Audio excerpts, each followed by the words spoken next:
महाप्रभु घोष यात्रा श्रीगुंडीचा यात्रा एवं रथ यात्रा मैंने सब प्रकार यात्रा कहले अत्युक्ति हम नहीं। आज महाप्रभु आमर कि अहभाग्य आम केते दूर भगवान सानिध्य पाइचु रथ दौड़ी टाणीचु रथ को छुईचु आम भावुचे पाप मोर जो जीवन में पाप होती सब मुक्ति होगा ये महाप्रभु चरण में कोटि कोटि प्रणाम कर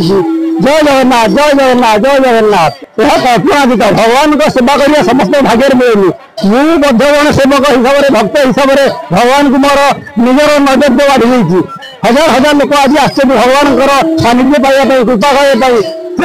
केते जन्मर पाप केते पुण्य कर आज से माने रथरे देखी रथ सुधा पुनर्जन्म न लगे शास्त्र कौन रथ ब्राह्मण जगन्नाथ दर्शन कराए माने पाप लगे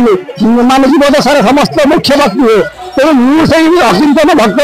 भगवान सानिध्य पाई आज रथ दौड़ी टाणी रथ को छुई भगवान को दर्शन करी अहभाग्य मोर वर्णना कर कृपा महिला बिना संसार पत्र मानने ये करा ना पाखे मुझे कौन वर्णना करी से महाप्रभु कोटि कोटि प्रणाम मोर आशा करी समाज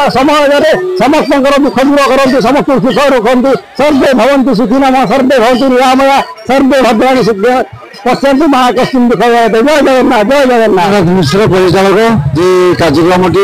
ठीक टाइम संपादन होम प्रशासन तथा उपजिलापाल आसिस्टांट कलेक्टर एवं आम जी अच्छा देवपुर किरानी पुलिस प्रशासन समस्त सहयोग विभिन्न लोकाल लोक साहय हुए सब शासन ब्राह्मण मान पहटी ठीक समय कर मंदिर सेवायत मैंने सेवा ठीक रही कौन से आम कुछ असुविधा है जहाँ आगामी दिन भी अच्छे 5 दिन हम यात्रा ये हेरा पंचमी आम सब अच्छी सेवायत सब कम करेंगे बाड़ा यात्रा अच्छी बाड़ा 6 तारीख सुनावेश 7 तारीख आज आम